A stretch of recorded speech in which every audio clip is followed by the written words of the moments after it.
A family stood in front of cameras and announced a $1 million reward. Not because they had given up, because they refused to. Welcome back to Cold Case History.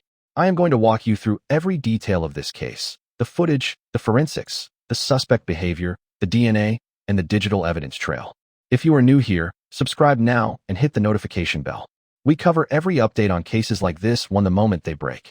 And trust me, this one is not finished breaking yet. Let's begin at the beginning. The words came directly from her family. We need to know where she is. We need her to come home. And within a single day of that announcement, the FBI had fielded over 1,500 fresh tips. More than 750 of those were considered credible enough to actively pursue. The reward did not hand investigators a name. But what it did do was something a federal tip line cannot replicate on its own. $1 million, offered publicly by a family visibly broken by grief, reaches people who would never think to dial a hotline.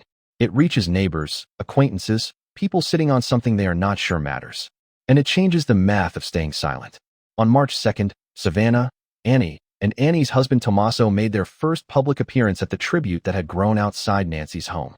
They brought flowers. They brought a handwritten card. It read, "Though we are surrounded by so much darkness and uncertainty, our love burns bright. We love you, Mommy. We miss you so much.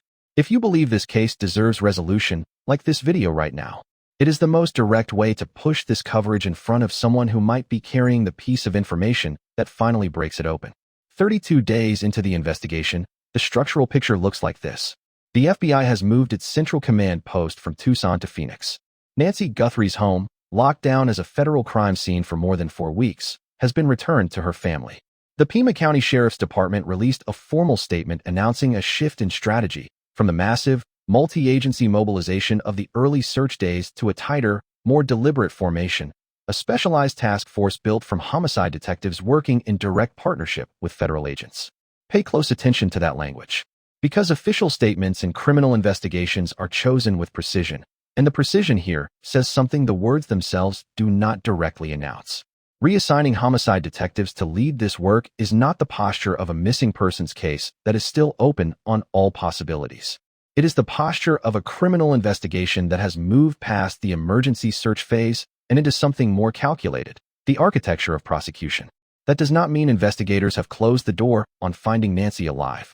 It means the machinery has shifted from search and rescue toward building an airtight case against whoever is responsible. On that same day, March 2nd, Sheriff Nano sat for an interview with NBC News. What he said deserves more examination than it has received.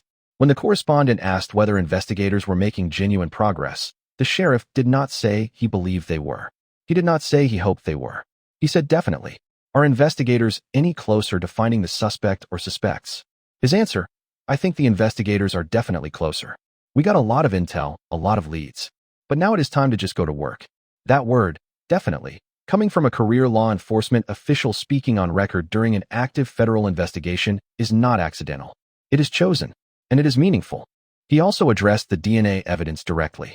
He confirmed that what was recovered is a mixed sample, meaning biological contributions from more than 2 individuals are present. He confirmed that processing a mixed sample is technically demanding and takes time. He confirmed that the DNA profile from the glove found approximately 2 miles from the property has been submitted to CODIS, the FBI's national genetic database, and that so far there has been no match returned. But here is what he did not say. He did not say the DNA was compromised. He did not say it was unworkable. He said it is viable. He said it is a lead they are actively pursuing. And then he said something that fundamentally changes how this case should be understood. There is information his team holds, specific, material information, that he will not release publicly because doing so would endanger what they are working toward. His words, there is so much that everybody wants to know. But I would be very irresponsible as a law enforcement leader to share that with everybody. We have information on this case that we think is going to hopefully lead us to solving this case. But it takes time. That is not someone managing the narrative around a stalled investigation. That is someone actively protecting a live thread. Something is moving in this case that the public has not been told about. Here is the complete picture of what investigators are currently holding.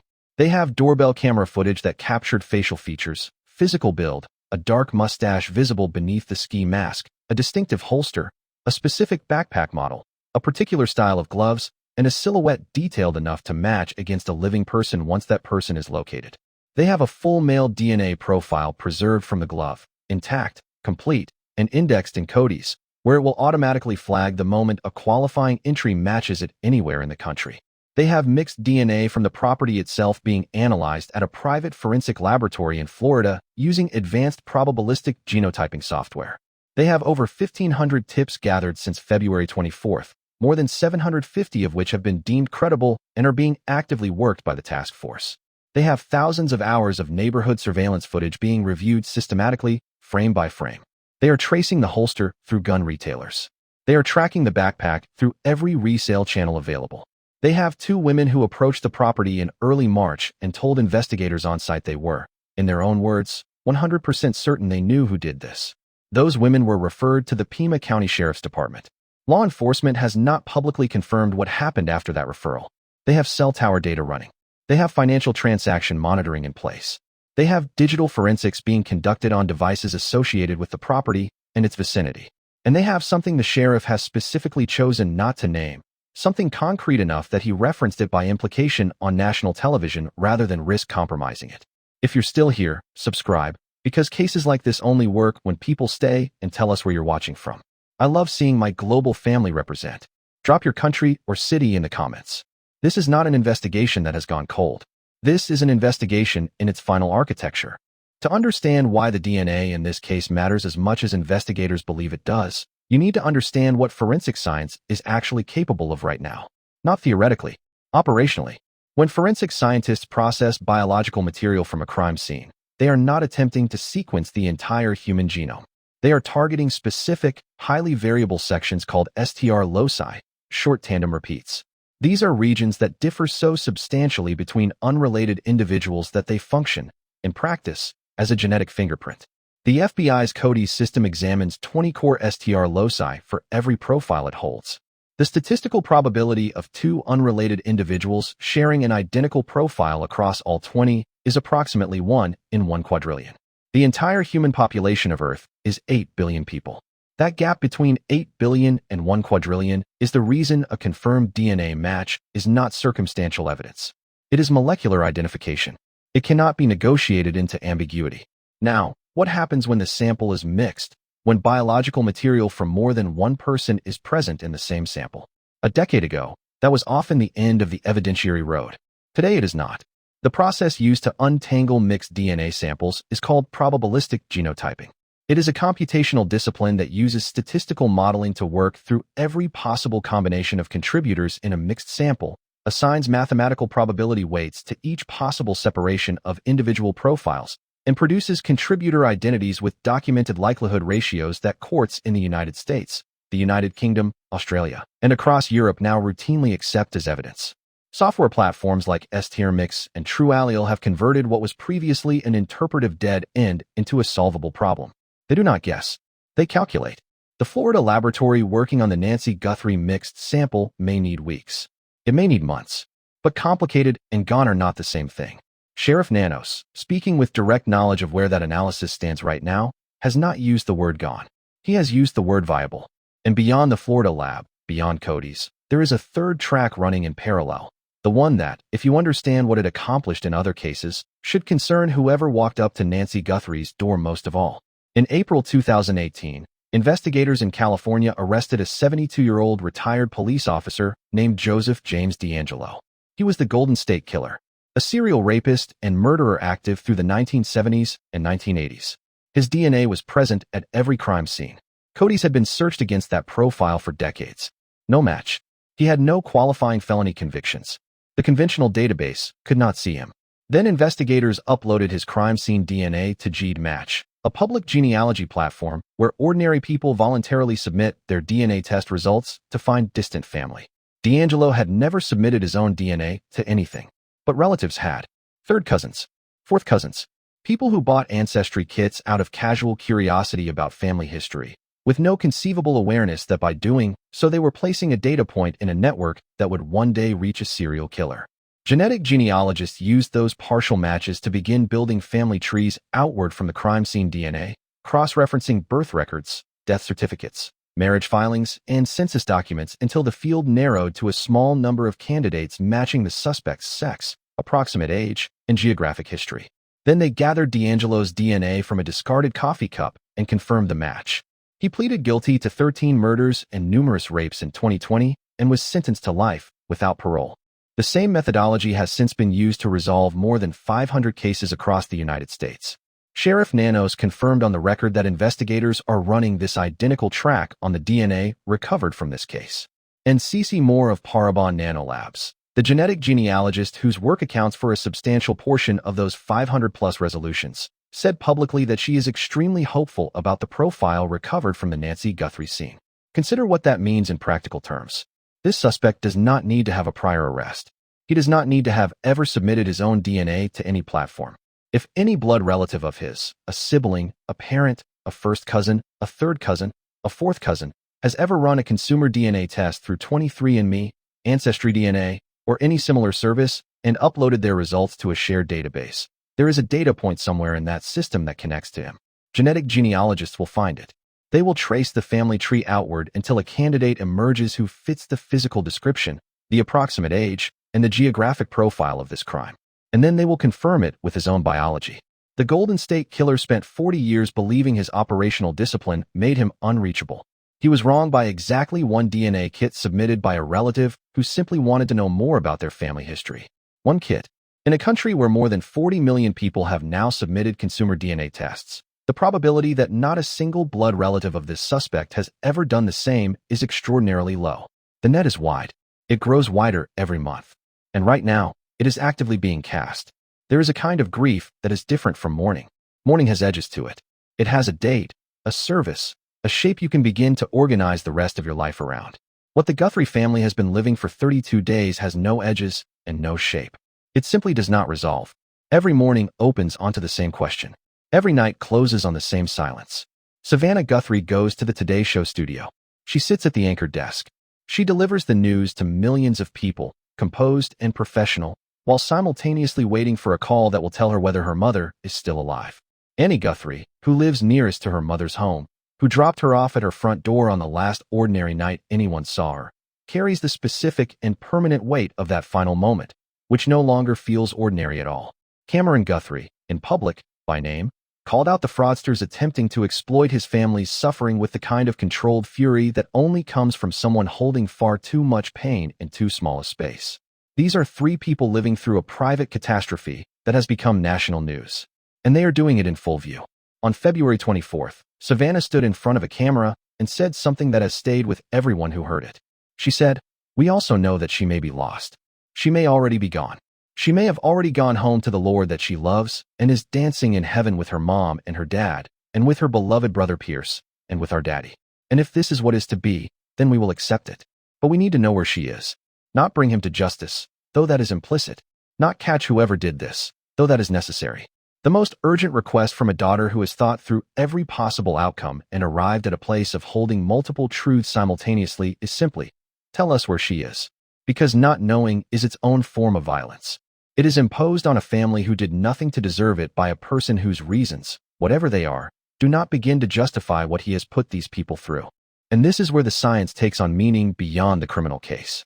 When investigators identify this suspect, and the weight of evidence and method suggests they will know his name. They will trace his movements, his associations, his history. In that full reconstruction of a life, the answer to the question Savannah Guthrie asked on that day in February may finally become possible to give. DNA does not only name who committed a crime. It can lead investigators to everything that person knows, everywhere they went, including where they went with Nancy.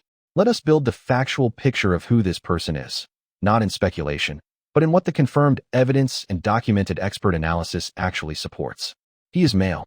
The footage is unambiguous on this point. He stands between 5 feet 9 and 5 feet 10 inches tall, average build, physically capable of what the night required. A dark mustache visible beneath the ski mask places him, with reasonable probability, somewhere between his late 20s and early 50s, old enough to have developed the patience this operation required, young enough to execute it physically. He is organized. The planning required to identify this address, conduct pre-surveillance across multiple visits, assemble the specific gear visible in the footage, gloves, mask, backpack, holstered firearm, and arrive at 2:12 in the morning with an approach calibrated for a camera he clearly expected to find reflects someone who does not act on impulse. He anticipates. He sequences. He prepares. That cognitive profile tells investigators something important not only about what he did that night, but about what he likely does in the rest of his life. He has no qualifying criminal record. The Cody's result on the glove is definitive on this point. But the absence of a criminal record does not mean the absence of a troubling history. It means his history, whatever it contains, has not yet placed his biology in a federal database. Those are meaningfully different things. He has geographic familiarity with the Tucson area, or acquired it through deliberate preparation. The pre-surveillance behavior that neighbor reports suggest require access to the neighborhood across a period of weeks, knowledge of the access routes, the rhythms, the timing. At 2 o'clock in the morning, he moved confidently. That is either local knowledge or very purposeful study.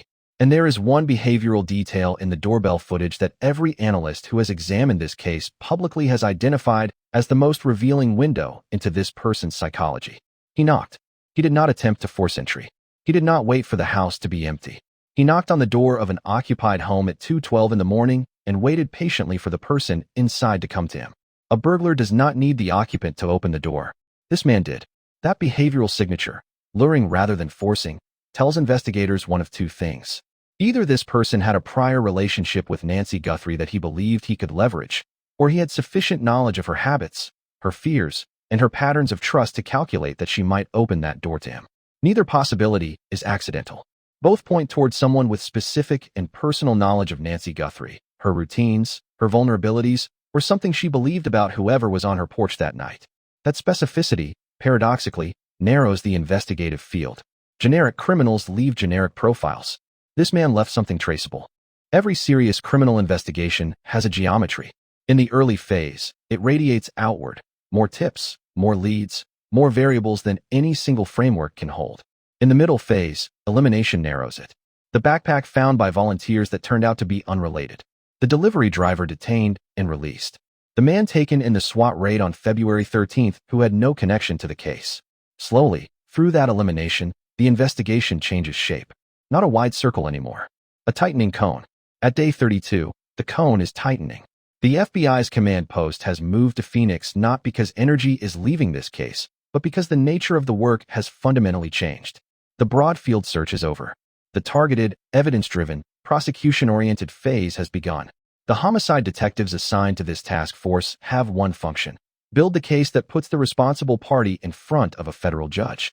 In a private forensic laboratory in Florida, probabilistic genotyping software is processing the mixed DNA from Nancy Guthrie's property right now.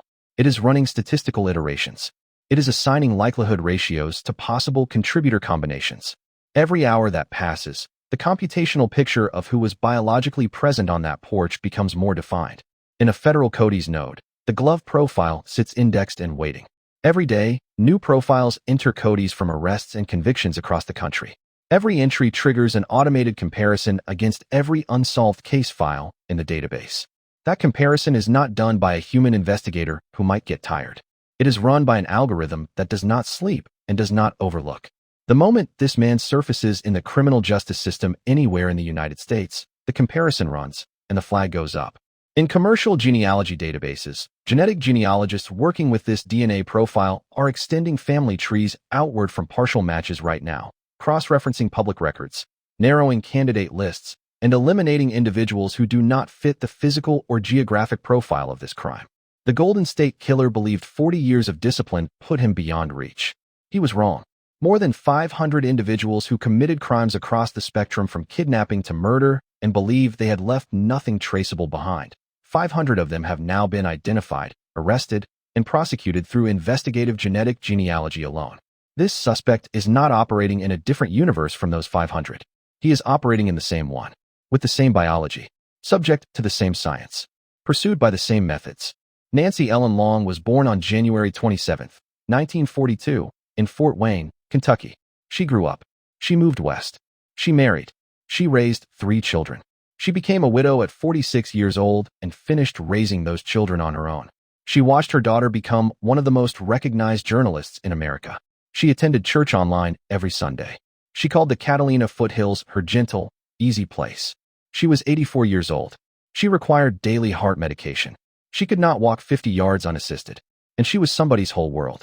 Whoever came to her door in the early hours of February 1st, 2026, for whatever reason, with whatever internal justification they have since constructed, did not take a symbol. They did not take a headline or a bargaining chip. They took somebody's mother, somebody's grandmother, a woman who had buried a husband, raised her family, survived, and found peace in the desert after 84 years of living that did not include a single thing that warranted what was done to her at that door. And in doing what they did on that porch in the dark, they left their biology behind, in the stones of that threshold, in the fibers of a glove abandoned 2 miles away in the brush, possibly in the evidence of a struggle they did not fully control. The DNA is there. The science is working. The investigators are closer. The Guthrie family placed flowers at that memorial on March 2nd and wrote that their love burns bright inside the darkness. The DNA, in its own way, also burns in the dark. It does not degrade with time in a way that costs its identity. It does not negotiate. It does not require luck. It simply waits for the moment the system built to find it runs the comparison and returns a name. That moment is coming. If you know anything at all, about the disappearance of Nancy Guthrie, contact the FBI immediately. The tip line is 1-800-CALL-FBI. The family reward stands at $1 million, payable in cash, and information can be submitted anonymously. The FBI's official case page is linked in the description below. We will be here every time this case moves. Every update, every development, every arrest. If you are not subscribed yet, do it right now, because when the name finally drops, you are going to want to be here for it. Like this video, so the algorithm pushes it further. Share it with one person who follows true crime. And drop the word justice in the comments if you believe this case gets solved before the end of 2026. We are not going anywhere, and neither is this case.